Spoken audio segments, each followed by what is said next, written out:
gitu ya. Selanjutnya kita belajar SMART analysis. Dokter Eki ada di sini, Dok? Siap, Dok. Oke, silakan Dok lanjutkan. Nah, sekarang analisis vektor tapi dengan SMART analysis ya. Nanti bentuk-bentuknya yang tadi kita historical rotated, gabungan itu di virtualkan. Silakan Dokter Eki melanjutkan untuk SMART analysis. Terima kasih. Baik, terima kasih Dr. Sisil. Assalamualaikum warahmatullahi wabarakatuh. Selamat siang teman-teman semua. Kalau nggak salah ini semuanya dari kepolisian ya, Bapak-Bapak, Ibu-Ibu. Salam presisi Pak dari saya Pak. Baik. Salam presisi. Ya karena ini polisi semua Dok, jadi kita harus. Iya betul. Ada Bapak Jenderal ada. Ya mohon izin Bapak Senior, Bapak Jenderal dan para dan setempat. Jadi izinkan saya Eki mendapat amanah dari Dr. Sisil untuk mencoba memberikan materi, bukan bermaksud untuk menggurui, tapi memberikan materi yang harus diamankan, harus sedikit, sempat masuk. Sedikit saya ketahui, mungkin ada di antara teman-teman semua di sini mungkin lebih tahu dari saya, jadi monggo silakan kita berdiskusi. Namun saya coba membagi apa yang saya ketahui ya. Jadi saya dan kebetulan memang profesi saya dokter, tapi baru cita-cita saja Pak. Ya. Jadi saya bukan dokter, cuma memang mungkin rezeki saya dipanggil Dokter Sisil, Dokter Eki gitu ya. Ya semoga ini menjadi doa untuk anak saya, amin ya. Tapi saya yakin tulisan tangan saya lebih bagus dari dokter-dokter. Oke, so saya mulai ya, Bapak-Bapak, Ibu-Ibu. Izin saya share screen. Apakah sudah terlihat slide saya? Sudah, Bapak. Sudah ya. Baik, kita akan membahas sedikit tentang Smart PLS atau partial least square. Mungkin tadi Bapak, Ibu-Ibu, teman-teman semua sudah dijelaskan Dr. Sisil bagaimana cara melakukan dimension reduction melalui aplikasi FPTS. Nah, kita akan mempelajarinya, tapi melalui aplikasi yang berbeda. Oke, sebelum saya mulai materi ini, saya ingin teman-teman semua bisa melihat dari gambar yang ada di layar, teman-teman semua. Nah, karena kita mempelajari materi statistik ya, atau metodologi penelitian atau apapun bentuknya. Jadi mungkin sebagai ice breaking, karena ini sudah siang, waktunya jam-jam ngantuk, jam bahaya ya. Jadi dan kita kuliah online agak sulit untuk ice breaking. Mungkin kalau offline bisa saya suruh diri, saya suruh senam dulu gitu. Tapi karena online, saya mungkin ingin sedikit mengambil survei dari teman-teman semua. Saat teman-teman mendengarkan kata statistik, ya apa yang ada di benak teman-teman semua? Ya apakah mungkin, wah statistik susah, mas, statistik ribet, membosankan gitu kan? Atau malah sebaliknya, statistik cupu gitu kan, gancel segala macam gitu kan? Yang kalau Dr. Sisil bilang tidak sulit gitu. Nah menurut teman-teman sekalian mungkin perwakilan dari ketua kelas, apa yang teman pikirkan setelah mendengar kata statistik atau pelajaran statistik? Siapa ketua kelasnya, Mas? Dr. Haryanto mungkin? Waduh, belajar matematika lagi nih. Oke, jadi sulit ya kesannya ya. Oke, ada lagi yang bisa memberikan tanggapan statistik itu bagaimana? Atau cupu mas, gampang gitu kan. Siapa yang bisa kasih komentar? Mungkin 2 orang lagi. Untuk saya mau melihat sedikit survei kecil-kecilan, karena di kelas-kelas sebelumnya juga saya melakukan hal yang sama. Mungkin ketua kelasnya atau wakil atau PJ-nya bisa memberikan tanggapan apa sih statistik, maksudnya bagaimana statistik di mata teman-teman. Yang positif thinking ya kita akan belajar dengan baik. Oke, baik. Terima kasih Dokter. Ya, jadi terima kasih tanggapannya.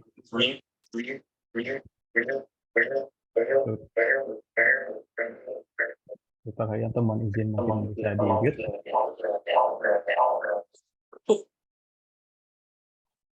Oke, terima kasih. Nah, jadi kalau kita kembali ke gambar yang ada di hadapan rekan-rekan semua, di sini ada gambar orang dan ada bacaan you are what you think. Nah, ini yang coba juga saya terapkan bukan hanya di perkuliahan, termasuk juga di kehidupan saya sehari-hari. Ya, kenapa? Karena kadang manusia entah ini sebuah sugesti atau entah ini hukum alam atau apapun bentuknya. Jadi biasanya apa yang kita pikirkan itu akan realitinya kejadian. Ya, pada saat tadi teman-teman mungkin mengatakan tadi Dr. Haryanto, wah belajar matematika lagi gitu kan.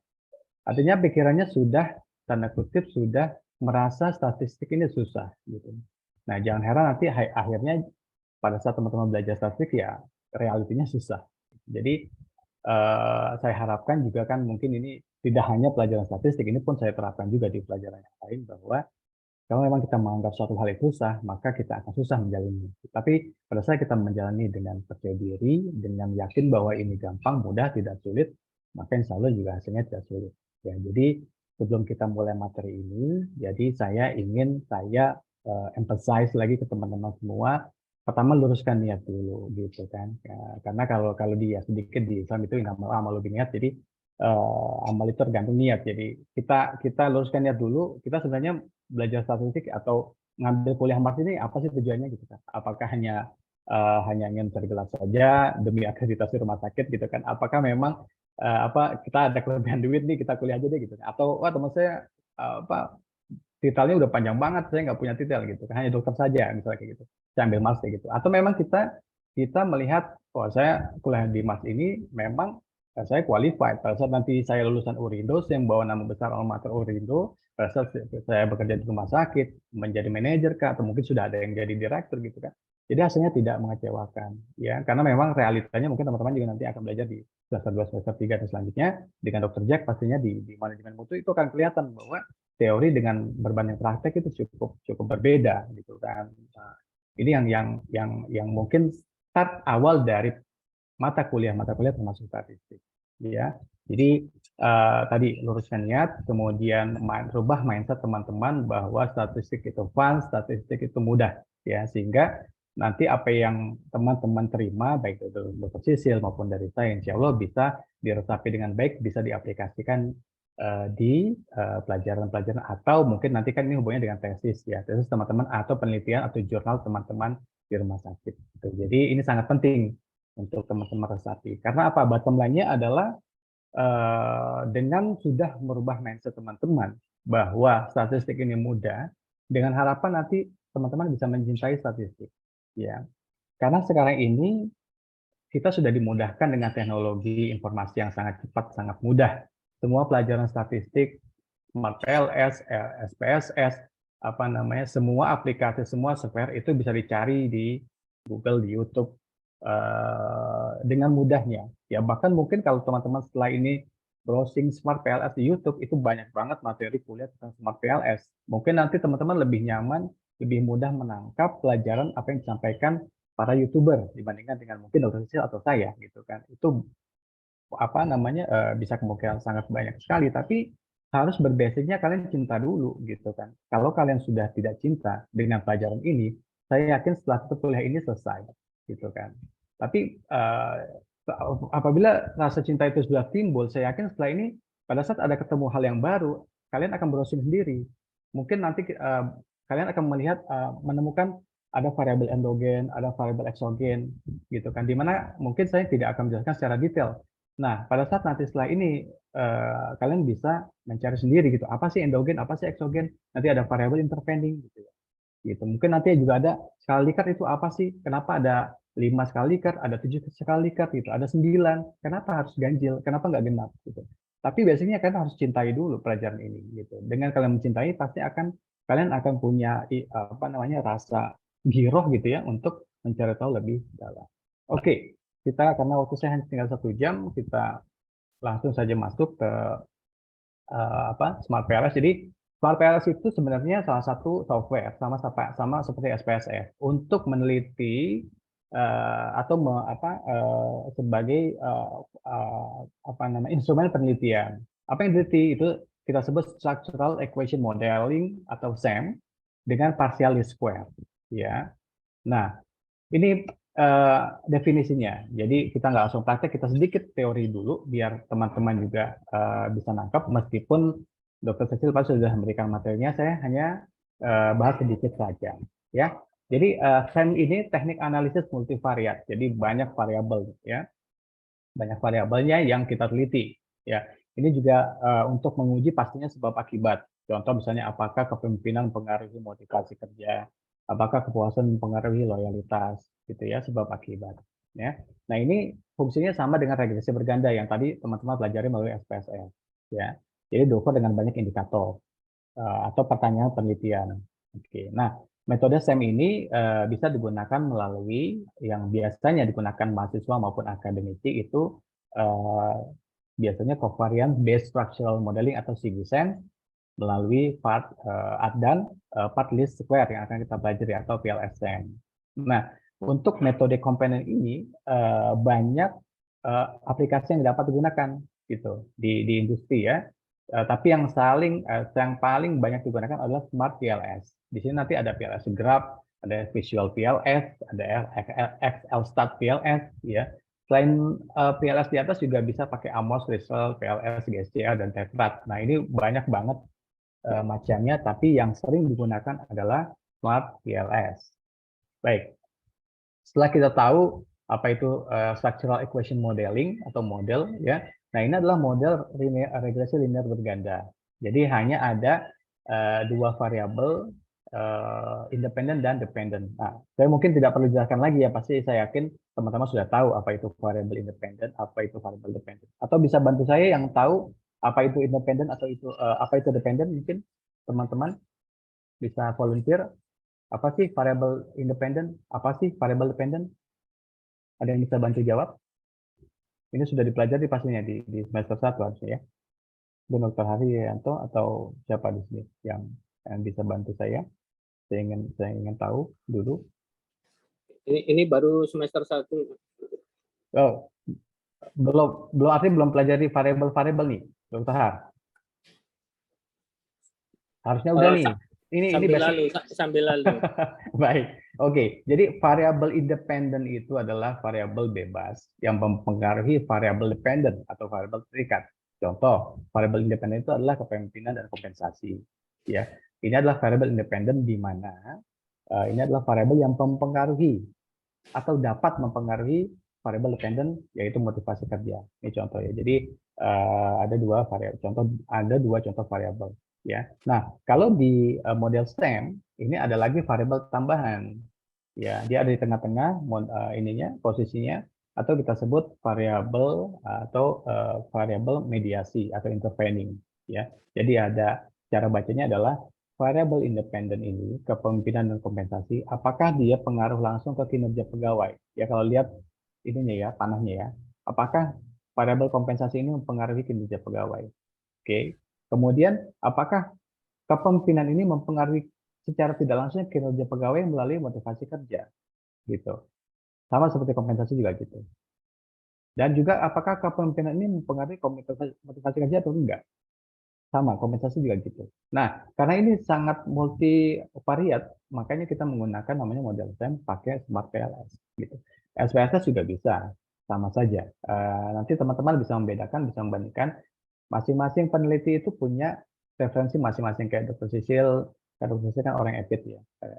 Lebih nyaman pakai SPSS, saya lebih nyaman pakai Smart PLS. Hasilnya sama aja gitu ya. Nanti teman-teman bisa bandingkan. Nah, kalau menurut penelitian yang saya dapat, SPSS zaman now ya, zaman sekarang sudah mulai ditinggalkan ya karena ini penelitian yang dikeluarkan oleh Robert Amundsen tahun 2016 dari Google Scholar Citation ya. Nah, ini kenapa sih? Karena kompleksitas penelitian semakin rumit. Ya, jadi banyak sekali variabel, banyak sekali indikator, sehingga para penemu itu mencoba mengeksplor bagaimana caranya membuat sebuah aplikasi yang dia bisa multivariat, yang hanya single click, tapi sudah keluar semua hasilnya. Ya, maka muncullah SPSS. Muncullah Smart PLS, partial least square. Kemudian di PLS juga nggak perlu data distribusi normal, ya. Kemudian langkah pengujiannya yang rumit harus mengujinya satu persatu kalau SPSS dan juga butuh banyak asumsi dan syarat, ya seperti uji normalitas, ya, multikoliniaritas dan itu adalah kondisi saat ini. Tapi tetap SPSS tetap digunakan, gitu ya. Nanti teman-teman bisa bandingkan, ya. Nah, setelah kita mempelajari apa namanya SEM, ya kita masuk ke PLS sendiri apa sih gitu kan? Dari tadi kok ngomongin PLS gitu kan. Ini adalah sebuah teknik analisis statistik multivariat prediktif. Jadi memprediksi apa yang dapat digunakan untuk menganalisa beberapa variabel endogen. Nah, ini kan keluar lagi nih. Tadi katanya independen. Tadi katanya variabel dependent. Ini apa lagi gitu? Makanan apa lagi nih variabel endogen gitu ya. Jadi kalau di SMART atau di PLS ini variabel dependent ini disebut variabel endogen. Jadi sama aja. Jadi variabel endogen adalah variabel yang dipengaruhi. Ya, kalau eksogen itu variabel independen atau yang mempengaruhi. Ya, kayak tadi. Independen adalah kepemimpinan, dependennya adalah motivasi kerja. Ya. Nah, tujuannya apa? Satu, untuk mengkonfirmasi teori ya pada hubungan antar variabel yang tadi ya, endogen, eksogen, endogen yang sudah memiliki dasar teori yang kuat atau theoretical testing. Nah, jadi kalau teman-teman melakukan penelitian, ada dua ya. Apakah memang penelitian tersebut sudah pernah dilakukan oleh peneliti sebelumnya atau belum? Nah, itu disebut, kalau misalnya memang sudah pernah dilakukan penelitian sebelumnya, itu disebut theoretical testing. Ya. Kalau misalnya belum, benar-benar baru teman-teman ke rumah sakit, ternyata ketemu barang baru, ketemu masalah baru, yang ternyata dicari di Google Scholar atau di apa namanya di manapun gitu kan, oh ternyata belum ada penelitian sebelumnya nih. Itu namanya exploratory apa namanya testing. Jadi ini akan berhubungan dengan nilai indikator nantinya. Ya sama tadi di KMO juga kan ada nilai indikator minimal berapa bisa diterima. Ya ini sama.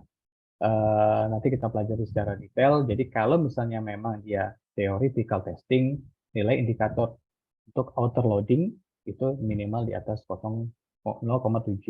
Ya, kalau misalnya memang dia exploratory itu bisa 0,5. Ya, kenapa 0,7? Karena mereka sudah pernah dites sebelumnya.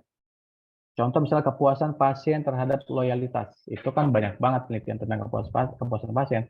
Kalau memang teman-teman menemukan dan ingin mengangkat ini sebagai tesis teman-teman, itu harus minimal 0,7 karena udah banyak penelitian sebelumnya. Ya jadi sebenarnya buat apa orang udah pernah teliti kok diteliti lagi gitu kan.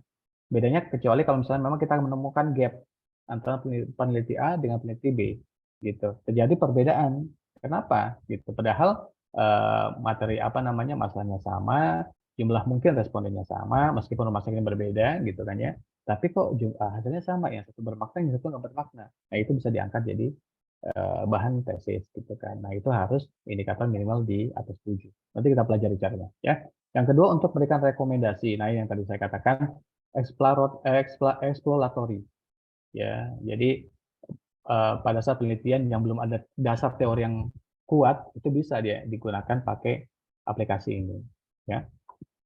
Sehingga PLS dapat digunakan sebagai alternatif pemodelan pada persamaan struktural yang dasar teorinya masih lemah. Ya, dapat diterapkan ke semua skala, mau rasio, kayak data panel, kayak ya apa namanya kan pasti juga teman-teman juga sudah belajar tuh rasio, interval, apa namanya jenis ini ya, jenis data. Oke, kemudian yang nomor 5 cukup banyak jalur yang dianalisis. Ya kayak tadi tuh kan kita lihat di gambar sebelumnya. Faktor yang dipengaruhi dan mempengaruhi. Ya, tadi ada independen, kemudian ada ada variabel intervening atau variabel mediasi di tengah-tengah, ya, ada variabel yang dependen. Gitu. Dan tidak banyak effort, nanti hanya satu kali klik dia akan keluar semua hasilnya. Yang nomor 5, ya. Nomor 6 tidak memerlukan normalitas, uji normalitas. Ya, kalau tadi SPSS kan pada saat hasilnya tidak normal, maka akan pakai chi-square gitu kan ya, atau non parametrik gitu kan. Dan sebaliknya. Nah, smart PLS ini dia akan memilih indikator normal yang tidak normal secara otomatis, ya namanya juga smart ya. Jadi dia akan memilih nih mana yang nggak normal, mana yang normal. Yang nggak normal kita buang. Nanti kita contohkan secara detail. Ya, jadi ini sangat membantu teman-teman pada saat hasil sudah didapat dari kuesioner yang telah disebarkan. Nah, teman-teman kan nyebar kuesioner kan butuh effort, butuh biaya, butuh waktu. Ya, pada saat sudah kekumpul semua dan hasilnya tanda kutip tidak bagus, kan nggak mungkin kita sebar ulang. Gitu ya. Nah ini dengan smart PLS ini bisa membantu. Dan ukuran sampel ini nggak harus besar, ya. Meskipun secara teori semakin besar ukuran sampel itu hasilnya semakin bagus, semakin normal, itu udah pasti ya. Gitu. Tapi kalau misalnya memang apa sampelnya hanya 50, hanya 30, biasa hasilnya juga cukup memuaskan gitu ya. Kemudian dapat menganalisis variabel yang reflektif maupun formatif. Nah, ini ada bahasa baru lagi, saya jelaskan sedikit saja ya. Karena kalau saya jelaskan per detail materi ini nggak cukup 1,5 jam ini, ya. Biar teman-teman tahu juga apa sih indikator reflektif dan formatif, ya. Jadi kalau formatif ini dia indikatornya, indikator itu adalah pertanyaan-pertanyaan nanti di kuesioner. Kita sebutnya indikator, ya. Indikator berperan sebagai penyusun. Contoh, kondisi demografi. Kita ingin bertanya atau mengangkat variabel tentang demografi. Demografi itu kan isinya tempat tinggal, contoh ya, pendidikan, pekerjaan. Di mana masing-masing indikator ini tidak ada keterkaitan. Ya, tempat tinggal, misalnya dia orang miskin, bisa jadi pendidikannya tinggi, S2 bahkan gitu kan. Atau sebaliknya, orang kaya tapi pendidikannya hanya semacam saja gitu. Jadi nggak ada hubungannya, ya. Maka nanti analisanya akan berbeda gitu.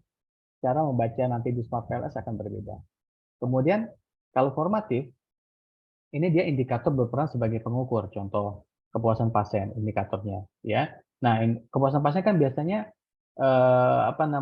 ada keterkaitan di mana pada saat si pasien itu ke rumah sakit yang sudah sesuai harapan dia, pasti dia merasa senang. Baik waktu tunggu, kenyamanan tempat duduk, kemudahan, ya, interaksi, ya, mungkin konten dan lain-lain, dia merasa senang, maka dia ada niat untuk kunjungan ulang jika memang sakit kembali, gitu ya. Nah, pada saat dia lakukan kunjungan ulang, ini bukan kunjungan ulang, ini adalah ini typo, ini loyalitas ya. Jadi dia merekomendasikan kepada saudaranya atau tetangganya, oh ke rumah sakit ini aja nih enak, tempatnya nyaman gitu kan. Mungkin ada kafenya, ada musiknya segala macam gitu ya. Ini ada keterkaitan, ini adalah reflektif. Nah, ini biasa yang kita pakai di Smart PLS, indikator berperan sebagai pengukur. Ya, ini sedikit intermezzo biar teman-teman juga tahu bahwa di Smart PLS atau di PLS, partial least square, ada yang namanya indikator reflektif dan formatif. Oke. Nah, kemudian di PLSM ini ada variabel-variabel yang nanti kita pelajari. Ini adalah bagannya, ya, atau kerangka konsepnya. Ini ada X1, X2, X3. Di samping kiri X1 ada X11, X12. Ini teman-teman nggak usah bingung. Ini adalah variabel. X1 variabel ya, X2 ini adalah variabel. Tadi variabel independen atau eksogen. Nah, yang X11 ini adalah indikator. Ya, misal variabelnya X1 adalah kepemimpinan. Misal ya. Nah, maka indikatornya misalnya pemimpin rumah sakit, misalnya apakah dia galak atau enggak gitu. Ini indikator adalah pertanyaan-pertanyaan yang ada di kuesioner gitu ya. Nah, ini adalah yang disebut bagian outer model untuk variabel laten eksogen atau independen. Ya, perlu ingat ya. Nah, kemudian di sini ada outer model untuk variabel laten endogen atau dependent atau variabel yang dipengaruhi. Kita sebut biasanya kalau hanya ada dua seperti ini, ya, kita sebut variabel Y. Ya, Y ini tadi misalnya kepuasan, gitu ya, atau loyalitas, gitu. Jadi kita mau melihat misalnya kepuasan terhadap loyalitas, ya. Nah di sini loyalitas nih apa nih indikator atau pertanyaannya nih, gitu.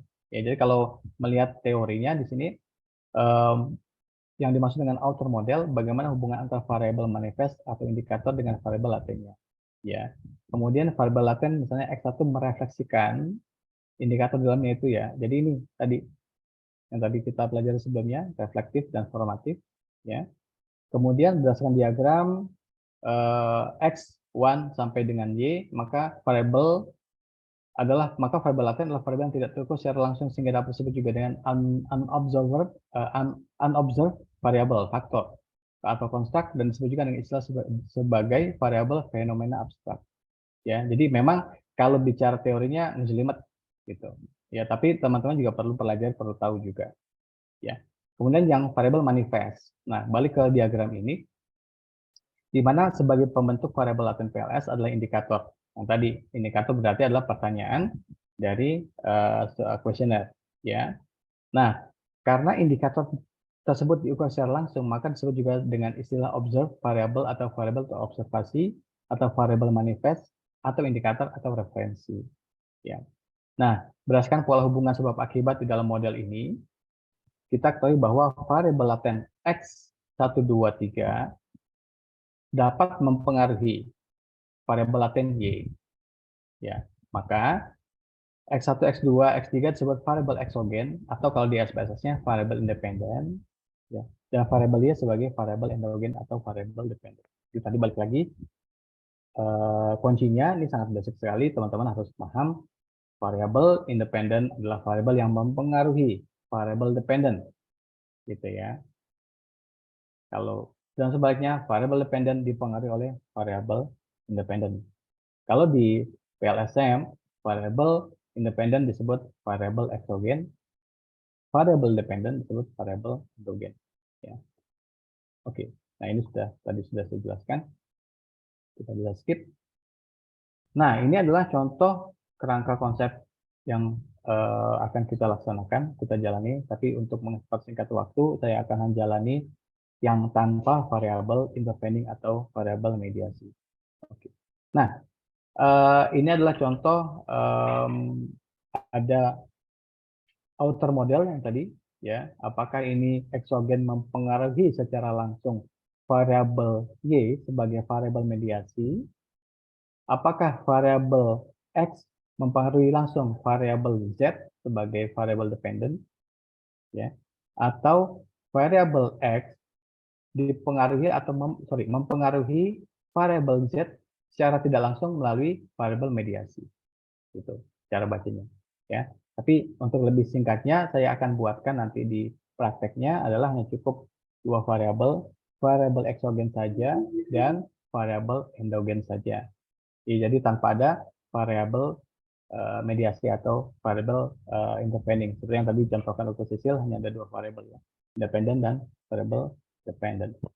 Oke. Nah, setelah teori telah saya jelaskan, saatnya teman-teman bisa melihat ke layar bagaimana sih langkah analisanya, gitu. Nah, yang paling penting adalah ini yang mungkin cukup sering dilewatkan teman-teman mahasiswa, coding dari indikator yang menjelaskan variabel. Karena pada saat nanti teman-teman menyebarkan kuesioner ke rumah sakit atau ke sampel kalau ke responden, itu kan bentuknya baik manual, sebar angket, ya, print out gitu ya, pasiennya isi atau penunggu pasien isi, nanti berdasarkan skala Likert 1, 2, 3, 4 dan lain-lain, ya, kemudian dikumpulkan kembali, kemudian teman-teman ngetik di Excel gitu ya, atau yang sekarang sudah canggih ya, pakai Google Form. Ya, Google Form itu lebih milenial dan lebih gampang karena nanti bisa tinggal di convert ke Excel. Ya, saya kasih contoh kuesionernya. Ya, ini contoh kuesioner yang menggunakan skala Likert. Ya, ini dia menggunakan pernyataan positif di mana sangat setuju itu skornya 5. SS, S, netral, TS tidak setuju, STS. Karena nanti Likert ada 2. Saya jelaskan sedikit saja nanti ya. Ini contohnya, gitu. Contoh gaya kepemimpinan. Nah, ini yang tadi saya bilang. Gaya demokratis. Ya, gaya kepemimpinan ini adalah variabel X1. X1-1-nya atau yang menyokong variabel gaya kepemimpinan ini ya ini. 1, gaya demokratis. Pertanyaannya apa ini? Atasan senantiasa menanamkan bla bla bla bla. Apakah Anda sangat setuju? Setuju. Nah, ini adalah variabel tadi, ini adalah indikator atau pertanyaan kuesioner nanti kita masukkan ke dalam kerangka kerja. Jadi gaya kepemimpinannya adalah variabel tadi X1. X1-1-nya sebagai indikator adalah gaya demokratis. Nah, di gaya demokratis tadi ada beberapa pertanyaan kan? Nanti ini dijumlah gitu ya. Ini X11 gaya demokratis. X22 gaya otoriter dan seterusnya. Ya, kita lihat variabel kedua komunikasi internal X2. Isinya indikatornya ini, komunikasi dari atas ke bawah. Pertanyaan ada 3. kemudian dan seterusnya. Ya, ini contoh. Balik lagi ke slide. Nah, ini yang saya bilang teman-teman harus melakukan tabulasi data terlebih dahulu. Ya, pastinya pada saat teman-teman menerima data baik manual, teman-teman ngetik manual di Excel dari hasil kuesioner atau dari converting Google Sheet ya, itu pasti bentuknya masih dalam bentuk berantakan. Ya, ini sudah saya coba coding ya. Contoh misalnya pada responden ini kan ada 2. Yang diambil pasien dan pengantar pasien, saya beri kode 1 dan 2 gitu ya. Kemudian pekerjaan 01 gitu, poliklinik bla bla bla bla. Teman-teman coding dulu.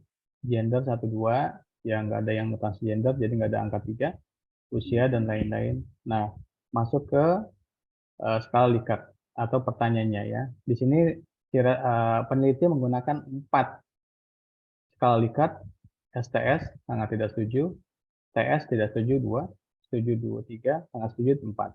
Jadi dia membuang faktor ragu-ragu. Ya kalau ada 5 kan biasanya yang nomor 3-nya ragu-ragu ya. Nah, ini hasilnya setelah saya coding. Ya, tadi responden kan 2, pekerjaan dan lain-lain. Poliklinik, kelamin, usia, pendidikan, lama kerja. Nah, ini adalah data data untuk analisis deskriptif nanti. Ya. Nah, ini adalah pertanyaan yang di kuesioner, konten. Pertanyaan konten atau variabel konten ini ada 5. Skornya adalah sebagai berikut, gitu contoh ya. Pertanyaan format. Ya, contoh misal saya warnakan. Pertanyaan variabel format ada 6. Ya. Gitu. Dengan ini hasil jawaban tadi yang skala Likert tadi ya, 1 2 3 4 ya. Ini menjawab 3, menjawab 2, ada yang menjawab 2, ada yang menjawab 4 gitu. Jadi teman-teman harus melakukan coding terlebih dahulu, akurasi terus ya, sampai terakhir ke kepuasan. Oke. Saya coba copy, kita lakukan pelan-pelan saja. Copy ke data baru contoh ya.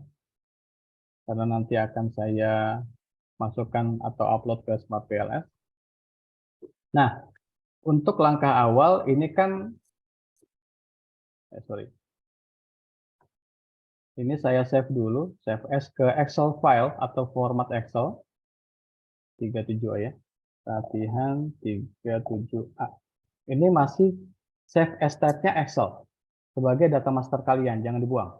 Ya ingat ya, karena pada saat nanti datanya crash, kalian masih punya data master. Nah, untuk upload data ke Smart PLS, kalian harus merubah data Excel ini ke data CSV, delimited atau data text. Karena data Excel nggak bisa diupload ke Smart PLS. Caranya gimana? Gampang. Tinggal di save as. Oke. Kemudian kalian taruh di folder kalian. Nah, pilih di sini CSV, delimited. Ya, ini kan banyak pilihan ya. CSV, delimited. Save.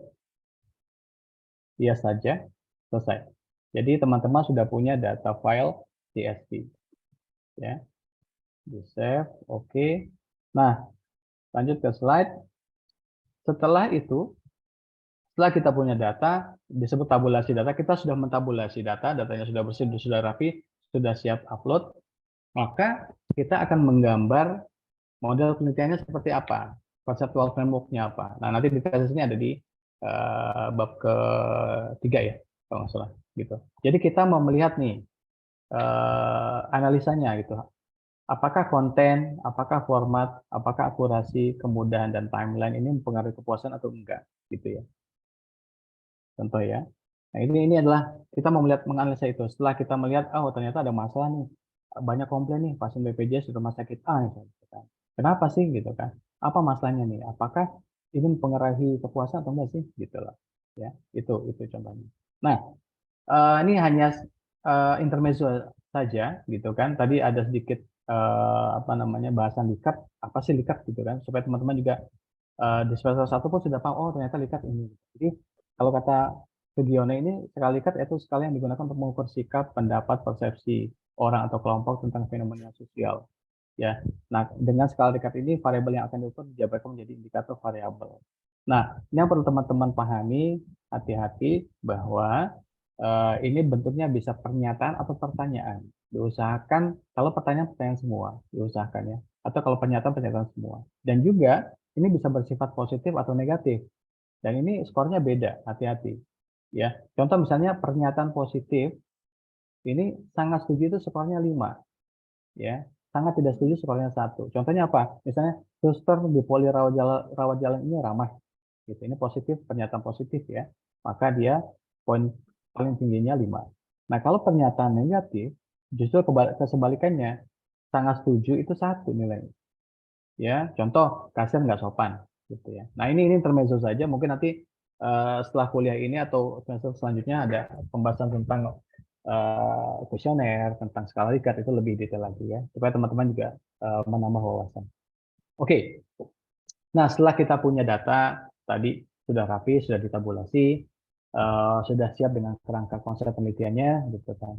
Perlu dong kita punya aplikasinya gitu. Masa kita udah punya semua, aplikasi belum punya, pakai analisa pakai apa gitu. Nah, ini bukan iklan ya. Jadi saat ini di pasaran sudah terjual atau dijual Smart PLS yang versi baru, yang versi 4 ya. Kalau yang originalnya saya nggak tahu harganya, tapi nanti saya arahkan bagaimana cara mendownload gratis. Ini bukan cracking, bukan crack, bukan, tapi memang dari Smart PLS memberikan gratis trial selama 30 hari. Nanti teman-teman bisa jadi, atau mungkin teman-teman bahkan sudah punya sendiri sekarang nih di laptopnya atau di komputernya, nanti kita bisa kerjain bareng-bareng. Ya, yang saya punya sekarang yang versi 3. Sebenarnya sama saja, hanya tampilan saja yang beda gitu. Nah, saya mereferensikan, mengharapkan juga teman-teman belinya yang original, jangan yang bajakan. Meskipun di Topet ini banyak banget yang bajakan gitu ya. Karena biasanya kalau yang bajakan itu kadang suka ada gangguan ya. Terbukti kemarin saya dengan Dr. Sisil juga, kok tiba-tiba datanya berubah gitu ya. Tiba-tiba kayak gitu ya. Yang namanya juga bukan original ya. Oke, jadi ini adalah how to download ya. Cara download, ini juga teman-teman bisa cari banyak di Google ya. Tapi nggak apa-apa, kita pelajari sekarang. Bisa teman-teman saksikan bagaimana cara download atau install Smart PLS. Oke, buka di Google.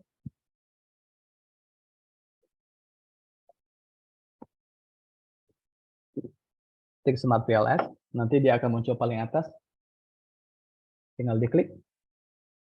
Kemudian pilih download, nanti biasanya dia akan minta accept all cookies, nanti accept all saja. Nanti klik download, dia akan otomatis mengarahkan ke sini. Nah, kalau laptop teman-teman Windows, ya pilih Windows dengan spek minimum 64 bit.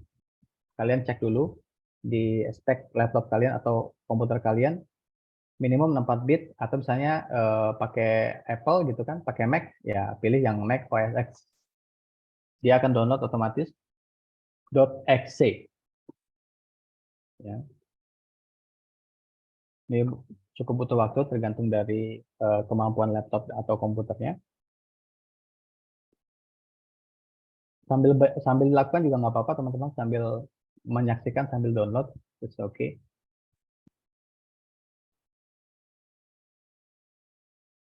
Nah, kemudian nanti tinggal klik yes next saja.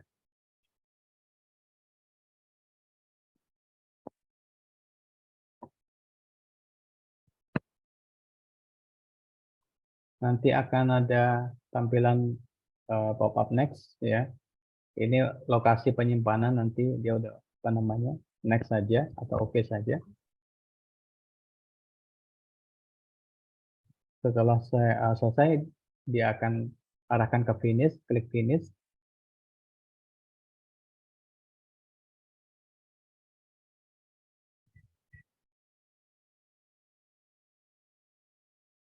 Nanti akan ada 3 pilihan, student license, professional license ini yang bayar, dan free 30 hari trial. Gitu. Kalau student license ini dia fiturnya terbatas, ya nggak bisa ngeprint Excel kalau nggak salah, nggak bisa ngeprint convert ke Excel ya. Maka kita akan pilih, saya ulang lagi dikit, kita akan pilih free 30 days trial. Nanti masukkan email. Jadi kalau memang email teman-teman sudah pernah mendaftarkan, ingin coba daftar ulang nggak bisa. Dia hanya satu kali, satu email, satu kode.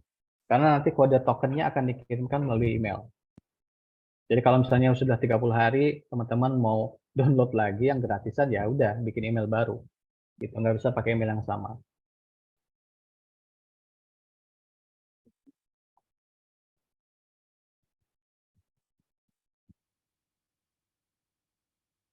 Nanti setelah masukkan email,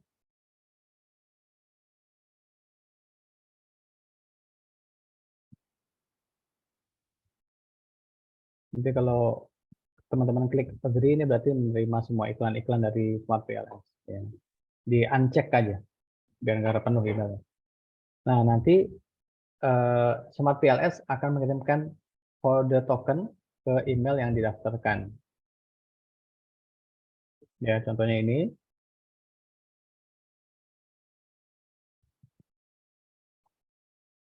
Ini di-copy ke tadi permintaan kode.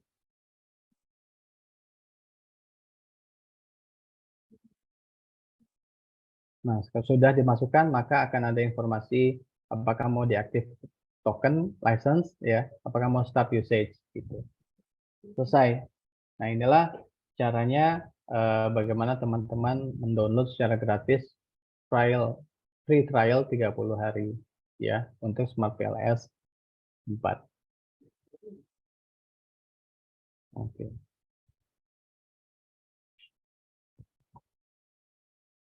Nah, kembali tadi ke yang kerangka konsep yang sudah kita buat, gitu kan. Kita mengharapkan sebuah hipotesa, apakah ada pengaruh langsung konten terhadap kepuasan, format terhadap kepuasan, akurasi terhadap kepuasan, ya, timeline terhadap kepuasan, dan kemudian terhadap kepuasan. Oke, baik. Nah, dalam urutan uji Smart PLS ini ada dua faktor yang harus dilewati. Pertama adalah measurement model atau outer model. Mungkin kalau di SPSS ini yang tadi tuh, kalian kan tadi ada rotated, dihapus dulu tadi kan ya. Ini sama, kita harus melewati porsi ini dulu baru bisa menganalisa. Ya, nanti ada overloading, ada construct reliability dan validity, ada corner lacquer, ada composite reliability dan chromback alpha, dan ada uji construct formatif. Oke, supaya lebih mudah lagi, saya akan langsung mencontohkan. Siapa yang sudah download, mungkin yang Smart PLS versi 3 bisa ikut saya. Saya kirimkan datanya di Zoom, di chat, supaya bisa ikut bareng-bareng kita, apa namanya,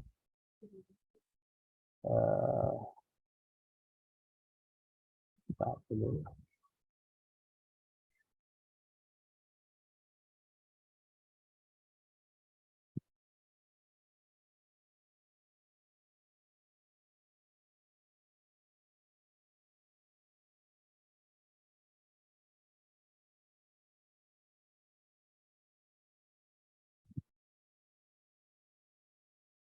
Saya kirimkan melalui chat filenya.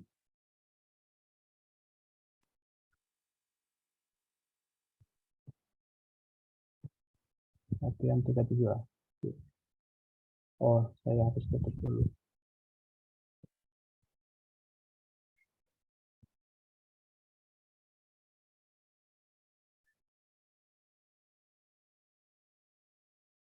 Oke. Saya kirimkan filenya. Bagi yang sudah download, yang punya 3 atau 4, silakan nanti ikut bareng-bareng. Sudah saya kirimkan di chat. Oke, caranya untuk Smart PLS versi 3, ini ada dua tab, New Project dan New Path Model. Kita pilih New Project, kita beri judul, misalnya latihan 37A. Oke, maka dia langsung ke sebelah kiri halaman, ada double click to import data. Nah, ini kita mulai akan import, double click sini. Ya, kita ambil data yang tadi yang kita simpan, yang CSV. Latihan 37A contoh ya. Oke, dia akan create project. Nah, ini sudah bisa mulai dianalisa. Sampelnya 200 ya, kita lihat lagi, benar nggak 200? Ayah, kemana tadi? Makan kucing. Ya. Tadi 200, betul ya, 200 ya sampelnya. Oke. Kembali lagi. Berarti kalau sudah warnanya hijau, ya tidak ada error, tanda tanya, error di sini, berarti ini datanya valid. Sudah bisa dilakukan analisa. Ya. Nah, di sini saja sudah langsung kelihatan di deskriptif.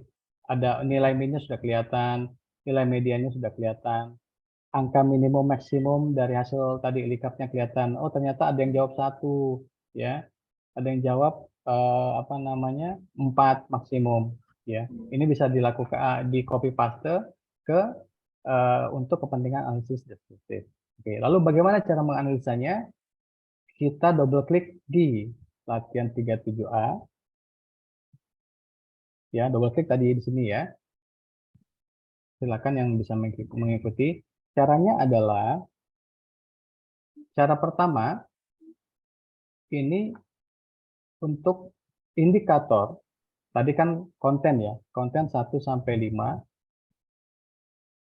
Ini harus diblok semua. Caranya klik kiri, kemudian tekan shift di keyboard, arahkan ke konten terakhir, konten 5, sehingga dia keblok semua, gitu ya. Ulang ya. Konten, klik kiri di konten 1, tekan shift di keyboard, kemudian klik di konten 5, sehingga dia ke-sort semua. Kemudian ditarik ke lembar kerja. Selesai. Gitu ya. Jangan ikutin ya. Nah, ini kita taruh atas biar rapi. Ini kita ganti namanya.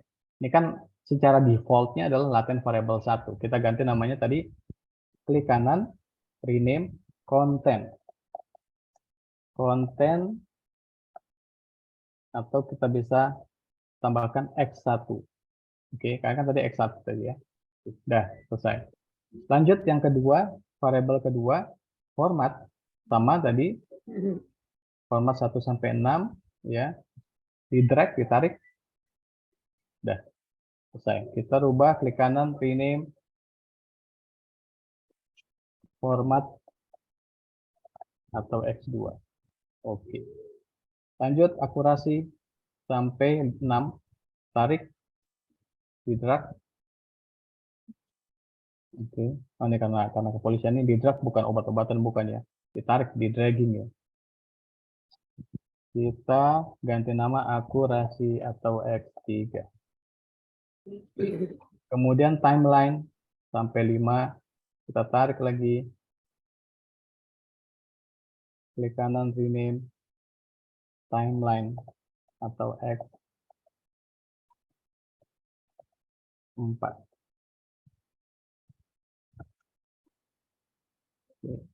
Oke, kemudian kemudahan variabel eksogen terakhir, pindahkan ya.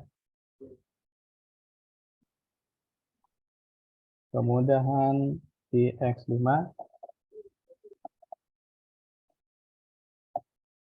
Selesai variabel eksogen. Sekarang kita tarik variabel endogen atau Y atau variabel independen kepuasan. Kan tadi kita mau meneliti kepuasan ya. Gitu. Taruh tengah-tengah biar cakep. Oke. Ini kita rubah menjadi kepuasan atau variabel Y. Oke.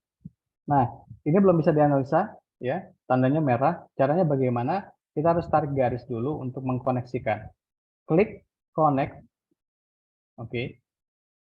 Kemudian pilih yang konten X. Kliknya ditahan, ditarik ke sini, kepuasan, klik sekali lagi. Dah, selesai. Selanjutnya sama, format, klik, tarik. Akurasi, tarik. Timeline, tarik. Kemudahan, tarik. Dah, kalau warnanya sudah biru berarti sudah valid, sudah bisa dianalisa. Nah, ini dirapikan lagi, pilih ini toggle sidebar, contoh kepuasan kita mau, pilih select dulu ya.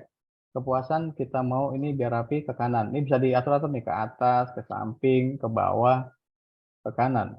Ya, biar rapi. Karena nanti ini akan dipindahkan di tesis kalian, teman-teman. Ya, misalnya saya mau copy gitu kan. Ini adalah apa namanya? Adalah kerangka konsep misalnya nanti ya di proposal bab 2 ke Dr. Susil. Ini dok, ini adalah kerangka konsep penelitian saya gitu kan. Nah, ini dirapikan. Caranya klik kanan, export as image to file. Ya, kita simpan terserah, misalnya kerangka 37A. Save. Udah. Kita lihat. Nah, ini hasilnya. Ya, sangat mudah. Oke, buat nanti ya kita simpan. Nah, kalau sudah seperti ini, sudah bisa dianalisa. Oke, kita kembali ke slide. Kita akan lakukan measurement model atau outer model untuk uji validitas konvergen melalui outer loading dan AV. Ya, atau construct reliability and validity. Caranya bagaimana? Klik calculate, pilih PLS algorithm. Nanti di sini ada angka-angka, ini biarkan saja defaultnya 300 dan 7. Ya, biarkan saja, langsung start calculation. Voila, sudah selesai.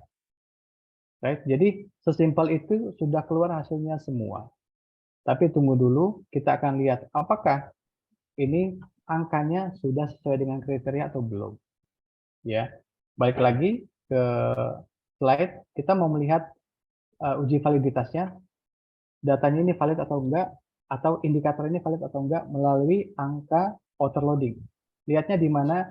Lihatnya di outer loading sini, di final result. Nah, ini sama yang tadi teman-teman di SPSS, pada saat nggak ada temannya atau cuma 2 kan harus dihapus kan? Sorry. Harus dihilangkan kan? Nah, ini sama. Nah, bedanya adalah, yang tadi saya katakan kalau teman-teman masih ingat, minimum score atau poin di outer loading adalah 0,7.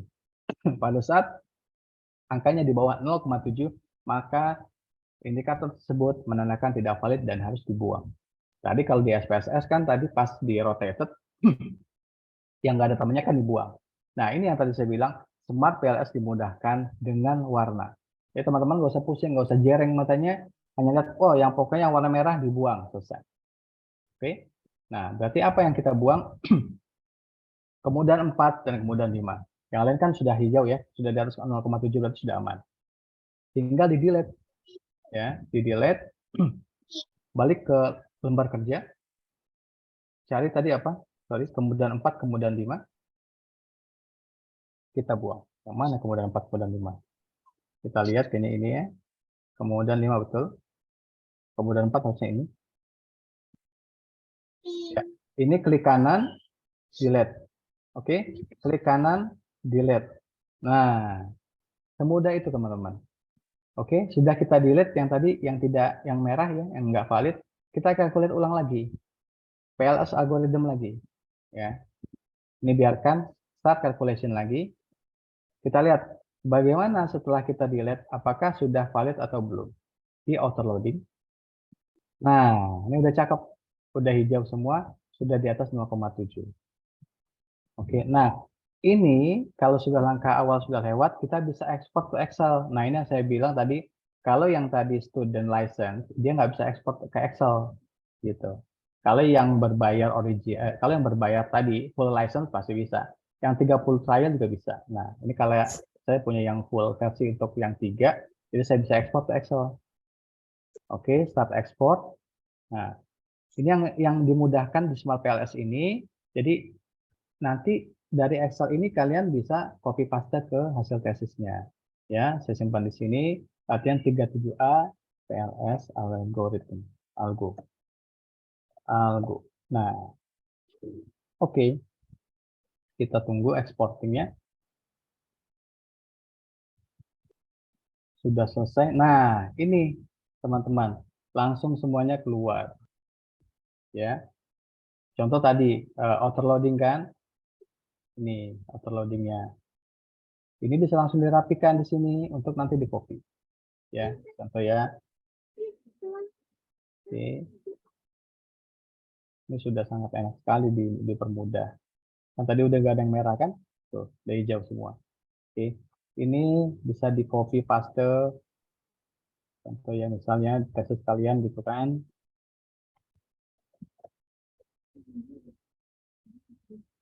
Udah selesai, bisa diatur-atur segala macam. Ya. Hasil misalnya overloading bla bla bla bla gitu ya. Ini sudah saya pindahkan ke sini teman-teman. Overloading pada uji validitas konvergen ya sudah valid. Tapi baru langkah pertama ya. Langkah kedua, kita mau melihat nilai tadi ya. Nilai AV ya kan, reliability dan validity. Nilai AV-nya juga harus hijau. Lihatnya di mana? Lihatnya di sini. Di construct reliability. Construct reliability dan validity. Lihat nilai AV-nya. Average, AV itu apa? Average variance extracted. Nah, ini ketentuannya harus di atas 0,5. Ya. Dan ini ditandakan kalau warnanya sudah tidak merah, berarti sudah valid. Bisa langsung dipakai. Berarti datanya indikator sudah valid dan reliable. Dan ini terbukti di atas 0,5 kan? Paling kecil 0,6. Ya. Oke, ini juga sudah saya pindahkan ke sini. Nah, jadi menurut Jogianto, Haryono, Husein, Sarwono, nilai AV lebih dari 0,5. Ya, sudah saya pindahkan ke sini, berarti datanya reliable dan valid. Ya, sorry, baru valid ya. Nah, untuk melihat uji reliabilitasnya ada di composite reliability, yaitu di Chromebug Alpha. Ini sama tadi yang di SPSS juga ya. Ini juga warnanya sudah tidak ada yang merah. Jadi composite reliability itu harus di atas 0,70 nilai pada nilai Chromebug Alpha. Ya, teman-teman bisa lihat di sini, ya kan? Chromebug Alpha-nya di atas 0,7 sudah saya pindahkan, ya. Berarti ini sudah datanya sudah reliable dan valid dengan tadi menghapus 2 indikator kemudahan, ya kan? Baik. Jadi kita sudah melewati satu step. Yang kedua adalah kita melihat validitas diskriminan melalui Fornell-Larker Criterion. Ya, di mana ini menilai korelasi atau hubungan antara variabel itu sendiri. Akurasi-akurasi, konten-konten, format-format gitu ya. Karena kan tadi masing-masing variabel kan saling mempengaruhi. Ya, jadi kita melihat korelasi. Ya. Jadi cara bacanya nilai assessment tidak boleh lebih kecil dari nilai yang lain. Ya, cara lihatnya di mana? Di sini. Di discriminant validity. Ada Fornell-Larker, ada cross-loading. Ya, ini sudah saya pindahkan. Jadi teman-teman bisa lihat akurasi dengan akurasi ini 0,8 dan di bawahnya ini harus lebih kecil gitu. Kalau ada yang lebih besar, berarti teman-teman harus hapus lagi meskipun tadi nilai AV-nya hijau. Kenapa? Karena ada faktor yang tidak korelat. Ya. Itu ada faktor yang tidak tanda kutip tidak masih nilai ujinya masih dipertanyakan gitu ya. Kelihatan dari tapi jarang kalau misalnya hasil overloadingnya sudah hijau, di sini ada yang lebih besar jarang. Tapi saya pernah melakukan penelitian ada beberapa. Biasanya akan dihapus nilai yang paling kecil gitu ya. Tapi syukur saja untuk data ini tidak ada ya. Kita bisa lihat variabel konten dengan konten tidak ada yang lebih besar dari 0,858 ya ke bawah. Kita perhatikan format, kemudahan, dan tampilan. Oke, kita sudah lolos di kriteria kedua, Fornell-Larker untuk validitas diskriminan. Di validitas diskriminan juga kita bisa melihat di cross-loading. Jadi bisa pilih salah satu. Mau Fornell-Larker atau cross-loading, sama saja. Kalau cara baca cross-loading adalah nilai ini, kalau ini kan nilai per indikator ya. Tadi kan ini kan akurasi ada 5, ada 6, konten ada 5 gitu ya. Ini nilai per indikator berkorelasi dengan indikator lainnya. Di mana nilai ini nggak boleh lebih kecil daripada indikator lainnya. Gitu ya. Lihat, ini kan 0,774. Ini kan paling besar kan? Ke kanan lihat. Ini semua kecil. Gitu. Ini sudah saya highlight. Nah, lihatnya di aplikasi di sini, cross-loading. Gitu. Jadi inilah fungsinya tadi saya ekspor ke Excel. Jadi saya tinggal copy paste. Oke, kita sudah melewati uji langkah kedua di validitas diskriminan. Kemudian setelah kita melakukan, balik lagi ke sini. Nah, kita sudah melakukan tadi overloading sudah lolos, validitas diskriminan phonolocker sudah lolos, uji reliabilitas yang tadi kelompok alfa sudah lolos, uji konstruk formatif sudah lolos. Jadi kita sudah berhasil melewati outer model analysis. Artinya data tersebut sudah valid, sudah reliable, sudah layak untuk dilakukan analisa. Analisanya bagaimana di SmartPLS melalui struktural model atau inner model. Cara melihatnya, kita melihat apakah ada pengaruh variabel laten, eksogen, atau independen terhadap endogen. Sama dengan yang tadi, berapa besar pengaruhnya, kita bisa lihat dari nilai R-square. Oke, cara lihatnya di aplikasi adalah di nilai R-square. Masih di halaman yang sama, lihat R-square-nya 0,73. 0,703 berarti 70%. 70,3%. Cukup besar, cukup tinggi. Kita lihat kategorinya. Bahwa ada 3 kriteria pengukuran R-square. 0,67 atau tinggi, 0,33 atau moderat, dan 0,19 atau rendah.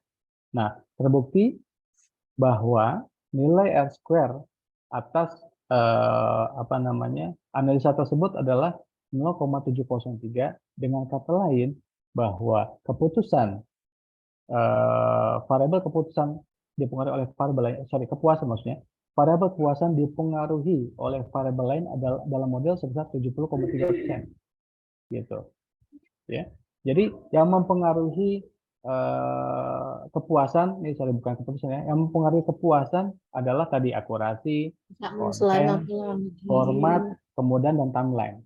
Ya, jadi 5 variabel tersebut mempengaruhi sebesar 70%. Bagaimana sisanya yang 30% tersebut? Ya berarti yang tidak kita analisa, ya kan? Bisa jadi ada faktor lain yang mempengaruhi kepuasan, gitu. Bisa jadi waktu tunggu, ya, atau misalnya biaya atau harga, ya, atau media sosial, gitu kan. Jadi, tapi yang paling ini sudah mewakili sebesar 70% dilihat dari R-square. Ya. Oke, lanjut. Setelah kita mengetahui besaran pengaruhnya, 70% sangat tinggi, kategori tinggi, kita melihat apakah model ini menunjukkan arah yang hipotesis yang negatif atau positif. Ya, jadi ada 2 kriteria di mana nilai paired coefficient berkisar antara min 1 hingga plus 1.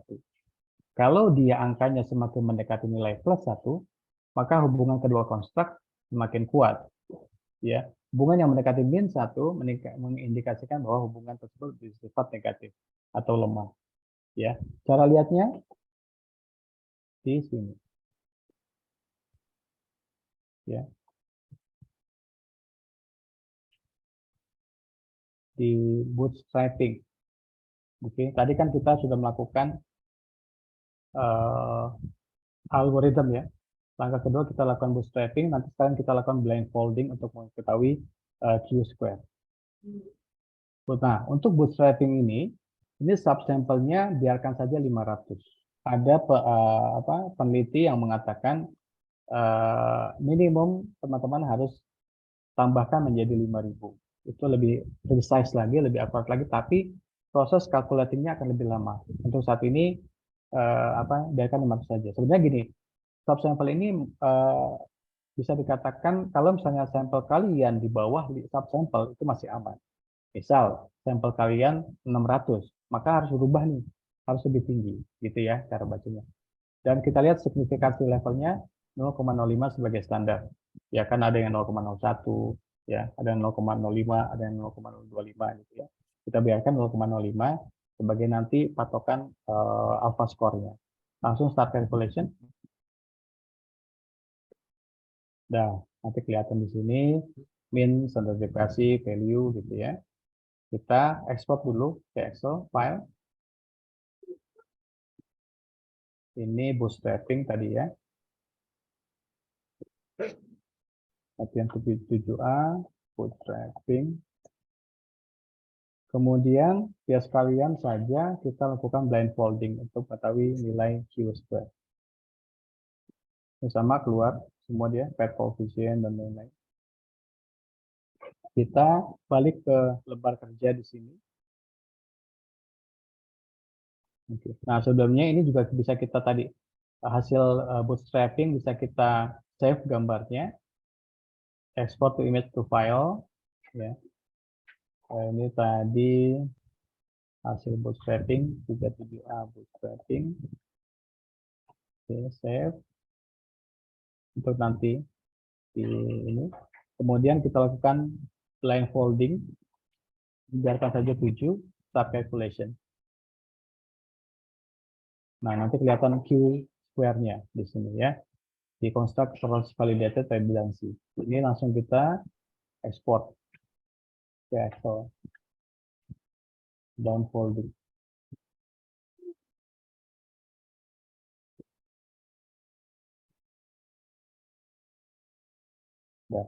Nah, ini sudah saya pindahkan hasil-hasilnya. Oke. Nah, nilai Q square menunjukkan bahwa tadi di SPSS juga ada analisa model fit ya. Jikalau memang nilai Q square lebih dari 0, lebih besar dari 0, maka model memiliki predictive relevance yang baik. Kalau dikurang dari 0, menggambarkan model kurang memiliki predictive relevance yang baik. Ya, di sini Q square bisa lihat di construct cross validated redundancy. Ada di sini. Ya, nilainya tuh 0,539 sudah saya pindahkan. Sorry. Ya, berarti kalau hasil uji berdasarkan literatur, dia hasilnya apa? Lebih besar dari 0. Oke. Yang memiliki predictive relevance yang baik. Nah, bagaimana melihat cara melihat fit summary atau melihat model, apakah dia fit atau tidak? Maka dilihat dari nilai NFI. NFI ini kita lihat di tadi di PLS algorithm model fit ya. Model fitnya, nah NFI-nya 0,782. Berarti dia sebesar 78,2 dinyatakan fit. Oke, nah ini adalah hipotesa untuk penelitian kita menggunakan statistik melalui prosedur bootstrapping tadi sudah kita lakukan. Ini hasilnya bootstrapping. Bootstrapping tadi yang ini. Oke, nah ini dia nih. Langsung di paling atas kita kelihatan nih. Gitu. Ya. Oke. Yang merah-merah ini nggak bermakna, ada 3. Ya. Oke, ini sudah saya pindahkan. Di mana ketentuannya? Signifikansi dilihat dari tabel koefisien, di mana hasil pengujiannya dilakukan tingkat kepercayaan 95% atau 0,05 dinyatakan dalam bentuk 5% dari alfa. Ya. Atau juga bisa dilihat dari tes statistik jika dia lebih besar dari t-table, maka hipotesis diterima. Kalau tes statistik lebih kecil dari t-table, maka hipotesis ditolak. Ya. Atau tadi, jika p-value lebih kecil dari alfa, maka hipotesis diterima, begitupun sebaliknya. Nah, ini sudah saya pindahkan hasilnya. Jadi, hasil dari melihat variabel X 1, 2, 3, 4, 5 terhadap variabel Y atau kepuasan bisa dilihat di gambar ini. Saya ambil 2 saja. Nanti teman-teman bisa interpretasikan sendiri. Besarnya koefisien parameter untuk X1 akurasi terhadap kepuasan ini ya sebesar 0,044 dilihat dari tabel sampel, yang berarti terdapat pengaruh positif. Tadi ya, kalau pengaruh positif kan tadi, jika memang dia mendekati angka 1. Kalau dia mendekati angka -1, maka negatif. Berarti pengaruh akurasi kepuasan positif terhadap Y atau kepuasan. Di mana diinterpretasikan, jadi semakin tinggi nilai X1, semakin tinggi nilai ini, akurasi, maka akan semakin meningkat juga angka Y atau nilai Y. Nah, di mana peningkatan satu satuan X1 akan meningkatkan Y sebesar 4,4%. Di sini ya, ini kan kali 100 ya. Nah, jadi dengan hitungan tersebut, menggunakan bootstrap tadi atau resampling, uji koefisien estimasi X1 terhadap Y, hasil bootstrapnya adalah 0,040 di sini, sampel mean dengan nilai T hitung 0,525. Dengan standar deviasi 0,083, p-value-nya 0,600. Tadi kita ingat rumusnya, jika memang lebih besar dari p-value, maka HO diterima atau dapat dikatakan pengaruh langsung X1 terhadap Y tidak bermakna meskipun dia positif ya atau tidak signifikan secara statistik gitu. Nah, jadi nggak bermakna nih akurasi kepuasan. Jadi mungkin interpretasinya ternyata meskipun ada faktor pengaruh akurasi secara positif terhadap kepuasan, ya, tapi dia tidak signifikan pengaruh. Contoh kita lihat yang signifikan yang mana? Satu contoh X5 atau timeline. Ya, X5 tadi kalau nggak salah timeline ya. 432 ya, timeline. Nah, interpretasinya adalah nilai koefisien parameter sebesar 0,432. Ya. Yang dimana terdapat pengaruh positif pasti karena mendekati tadi angka 1 pada uji PET koefisien kan, kalau teman-teman masih ingat, atau dapat diinterpretasikan bahwa semakin tinggi nilai X5 atau timeline, maka Y akan semakin meningkat pula. Sebesar berapa? Tadi 43,2. Ini sangat tinggi. Ya. 43,2%. Nah, uji koefisien estimasi bla bla bla bla bla, hasil p-value-nya 0,0000 lebih kecil dari 0,05 sehingga H1 diterima. Ya, yang berarti ada pengaruh langsung timeline terhadap kepuasan secara signifikan atau bermakna. Artinya bahwa sejak yang saya tahu penelitian ini dia melihat waktu tunggu. Waktu tunggu pasien semakin cepat berarti dia menunggu berarti semakin puas gitulah. Berarti memang bermakna. Jadi secara realita konsep di lapangan pun menyatakan bahwa kalau kita kan berobat ke dokter semakin cepat semakin happy dong, ya kan, semakin puas gitu. Termasuk juga kemudahan. Mungkin dia kemudahan akses, kemudian pakai aplikasi mungkin ya sehingga dia bermakna gitu. Jadi gitu ke teman-teman semua ya. Apa namanya? Konsep dari baik dimension reduction maupun apa namanya menggunakan partial least square. Jadi teman-teman bisa rasakan sendiri, bisa pantau sendiri, bisa compare sendiri. Tadi versinya SPSS menggunakan dimension reduction, versinya Smart PLS apa partial least square dan partial least square melalui Smart PLS.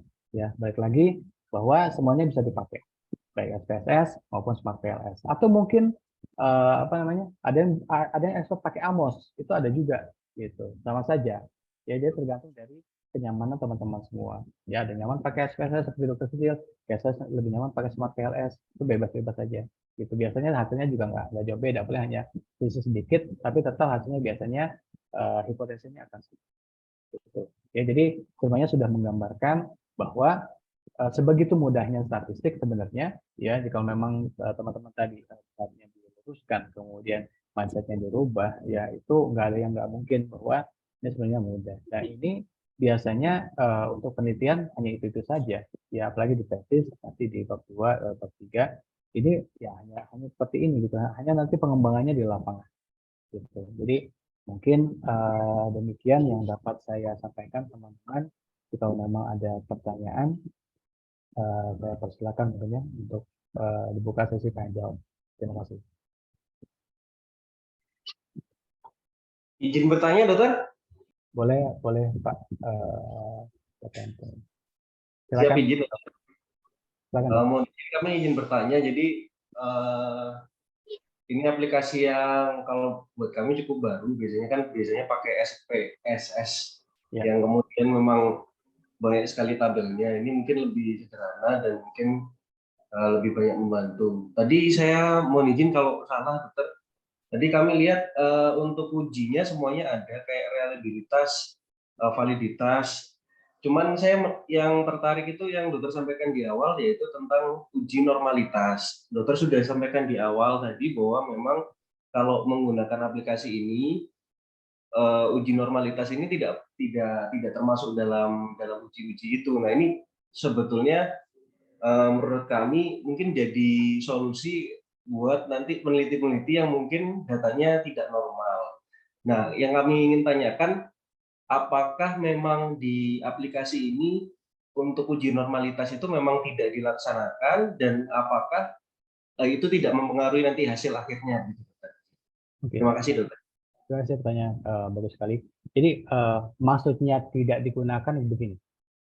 Kalau di SPSS itu, mungkin nanti koreksi kalau saya salah, Dr. Sisil, di SPSS itu pada saat teman-teman melakukan uji normalitas, ternyata hasil datanya tidak normal, maka akan melakukan perbedaan uji selanjutnya.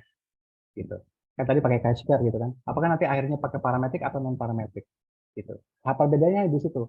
Pada saat hasil filtering awal uji normalitas, reliabilitas, validitas ditemukan datanya tidak normal, kan tadi pakai SPSS kan berarti berubah langsung. Oh, berarti nanti uji regresi linearnya pakai chi-square nih.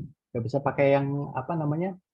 Yang lain. Nah, kalau Smart PLS ini pada saat dia tidak melihat lagi karena sudah didesain sedemikian rupa sehingga yang menentukan ini datanya normal atau tidak sudah dari si aplikasi itu sendiri gitu. Mungkin secara sistem mereka sudah melakukan filtering gitu kan. Makanya kan kita tidak melakukan lagi tanda kutip ini uji apa datanya normal atau enggak. Makanya kan di data ini langsung validitas reliabilitas gitu kan. Di mana berarti dia sudah melakukan filtering pada uji normalitas. Nah, kalau SPSS tadi kan pada saat teman-teman secara manual melihat, wah ternyata datanya nggak normal gitu kan. Berarti kita pakai chi-square. Hanya seperti itu sih, Dok, sebenarnya gitu. Secara ilmu itu tetap harus dilakukan. Tapi secara aplikasi datanya kita tidak melakukan secara manual. Pada saat kita menemukan datanya nggak normal, kita harus melakukan uji yang lain. Jadi ini hanya kita masukkan secara gampangnya, kita hanya masukkan satu bundle data, kita hanya harus melewati tadi outer loading. Apabila datanya sudah reliabilitas, sudah valid, sudah reliable, berarti sudah bisa dilakukan analisa. Yang tadi yang outer loading ya. Pada saat memang di awal tadi outer loadingnya misalnya ada yang merah tadi, berarti menunjukkan bahwa datanya tidak valid. Itu harus dibuang. Itu sih perbedaan hanya di situ saja. Gitu, Dokter. Mungkin Dokter Sisil bisa menambahkan, Dokter. Oke, betul ya. Jadi begini, dalam penelitian itu tadi kan, mau metodenya apa saja, memang yang bagus, ingat waktu teori pertama kali dalam pembelajaran epidemiologi atau statistik, itu memang kita mengharapkan distribusi frekuensi dari semua data-data itu variasinya adalah apa ya, homogen, ya kan, homogen begitu.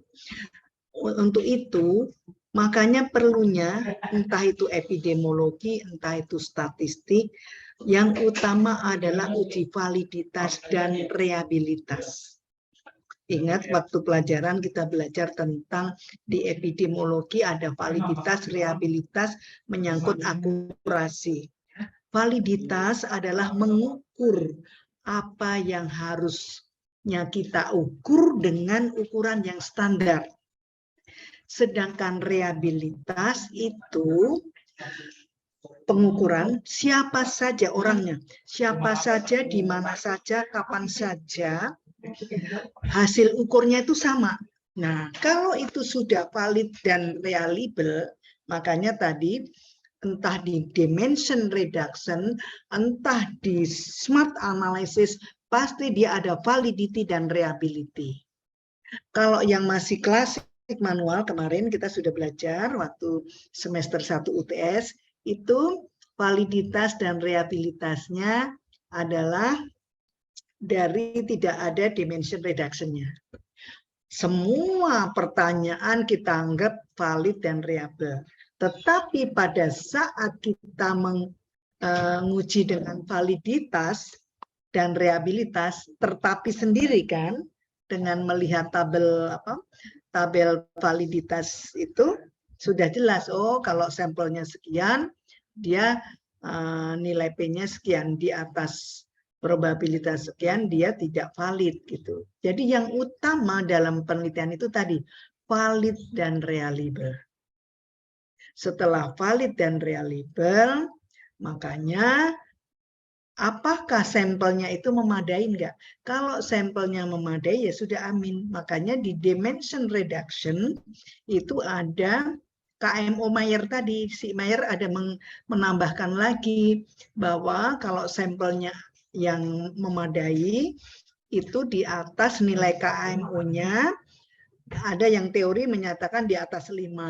Tetapi yang setelah pengalaman analisis itu yang paling bagus di atas 7. Makanya tadi Pak yang smart analysis dia 0,7 kan? Tadi yang Dokter Eki sama. Itu untuk menyatakan bahwa memadai, adequate adalah sampelnya adequate dan itu signifikan. Jadi begitu ya Kak, penelitian nanti kalau kita meneliti, entah itu sampelnya kecil, misalnya sampelnya 30, ya kan? Paling kecil kan 30 misalnya, 30.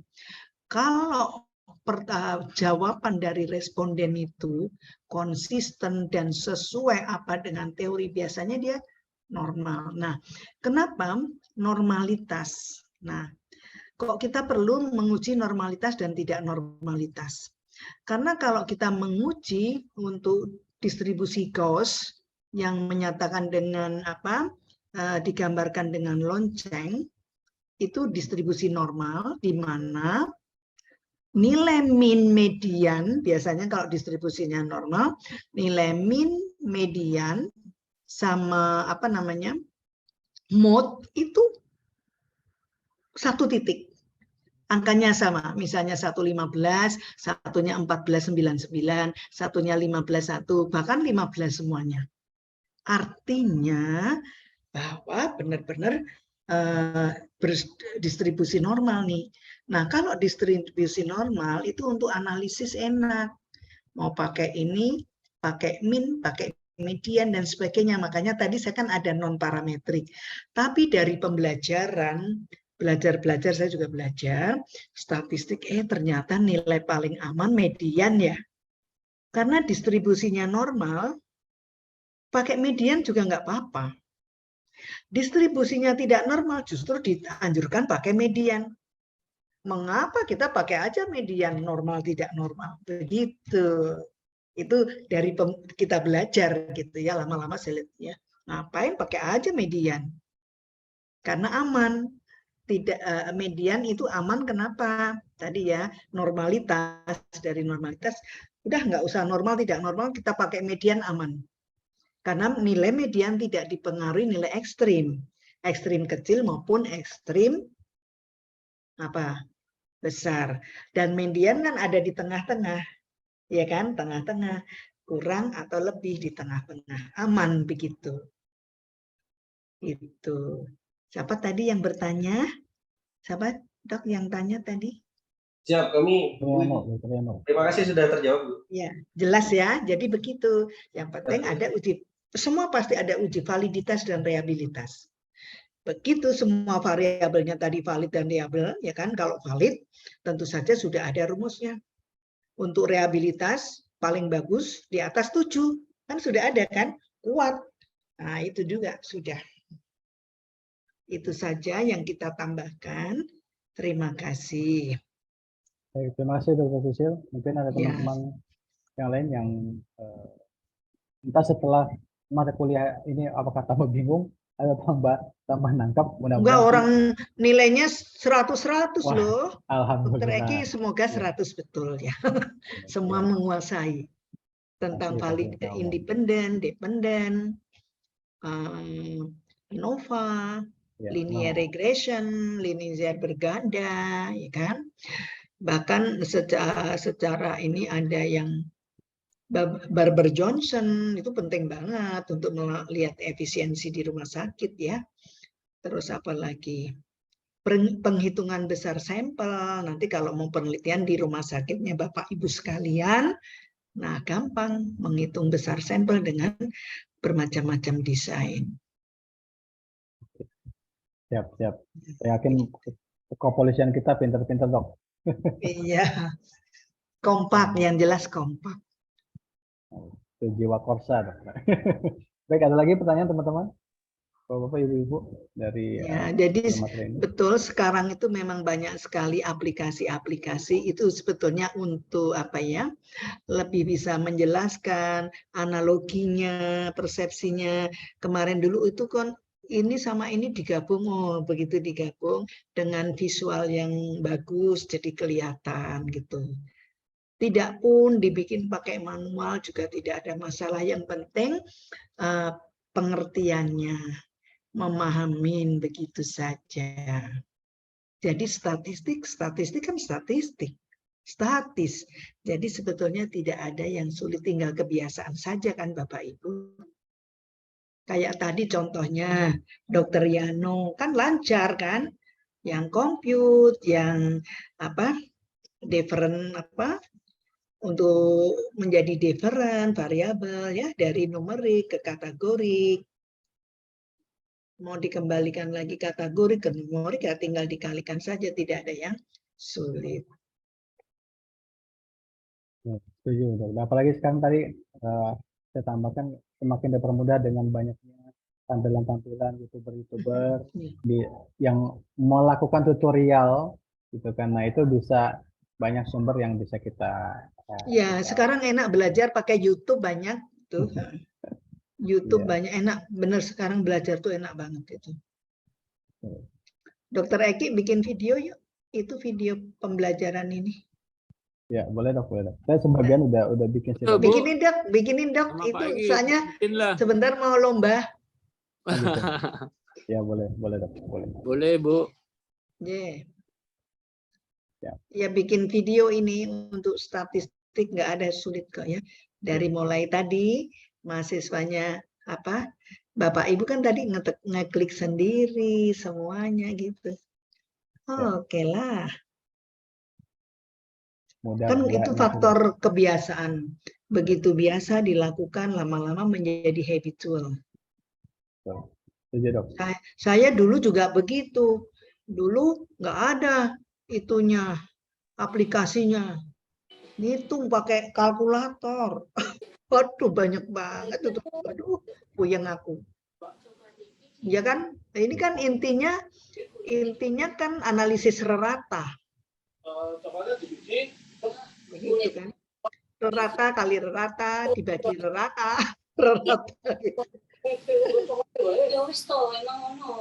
Oke. Udah. Wah, sudah lumayan. 6 menit lagi, kalau tidak ada pertanyaan, tugasnya datanya data yang apa dok? Dokter Eki pakai data apa tadi? Data yang kepuasan Dok, yang 200. Oh, 200 fix ya? Ya. Oke, kalau gitu yang 200 fix, boleh saya kirim juga deh. Dibikin dimension reduction sama dibikin smart analysis ya dok ya. Nah, datanya saya bagikan ke dokter Cynthia. Sebentar saya bagikan. Diulang lagi nggak apa-apa. Sebentar. Pakai WA ya. Data fix. Saya pernah ngirim data fix 200 nggak? Dokter Sinita apa?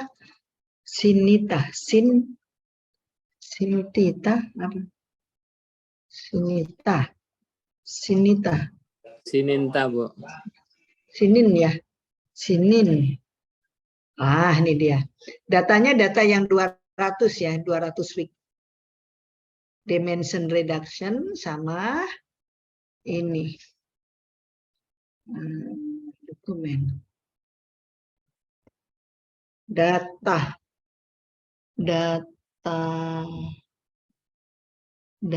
fix mana ya? Oh, kalau gitu yang Dokter Eki ya, saya kirim aja ke Sinita. Sebentar.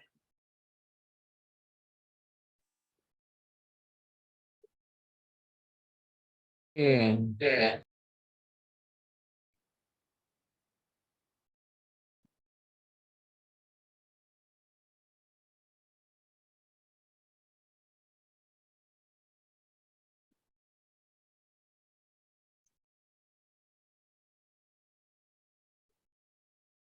Data fix, data fix.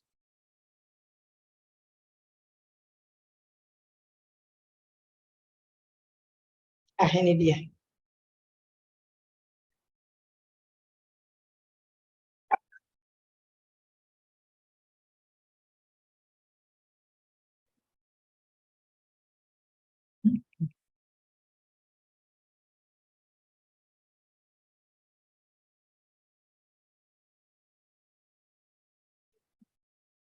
Sudah dapat?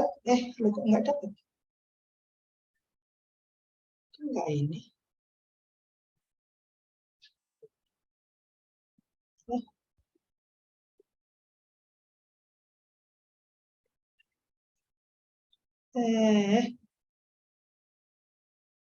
Udah dapat.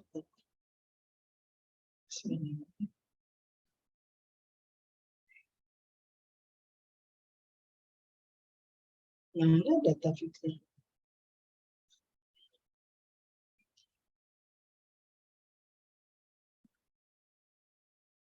Sudah, data fixnya sudah kami kirimkan. Nah, tugas ya. Tugas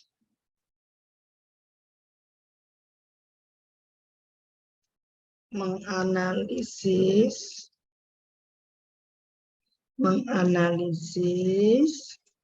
data fix 200 dengan dimension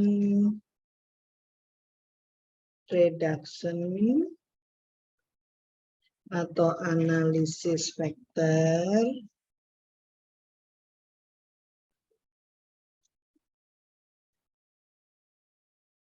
dan smart PLS. Oke.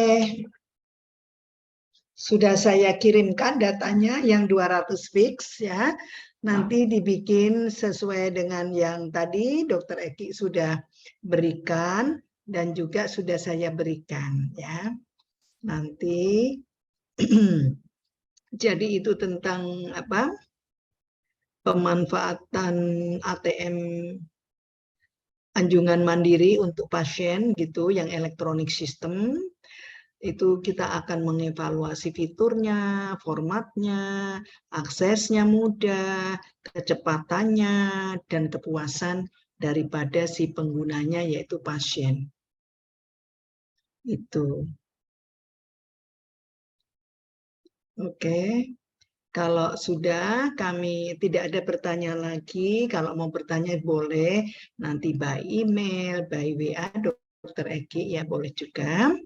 Nah, terima kasih semuanya atas perhatiannya dan atas pembelajaran ini semoga bermanfaat untuk saat ini dan untuk ke depan institusi Bapak Ibu sekalian.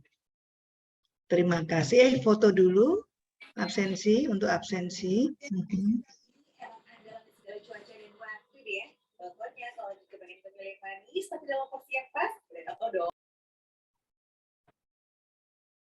Izin kami foto terlebih dahulu.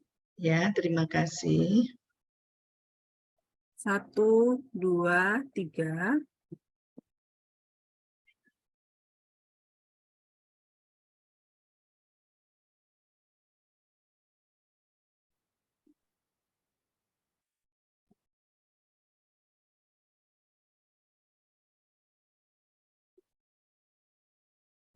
Halaman kedua. 1, 2, 3. Terima kasih, Dokter Sisil. Ya, terima kasih semuanya. Assalamualaikum warahmatullahi wabarakatuh. Terima kasih Bu. Terima kasih, teman-teman. Salam sejahtera semuanya.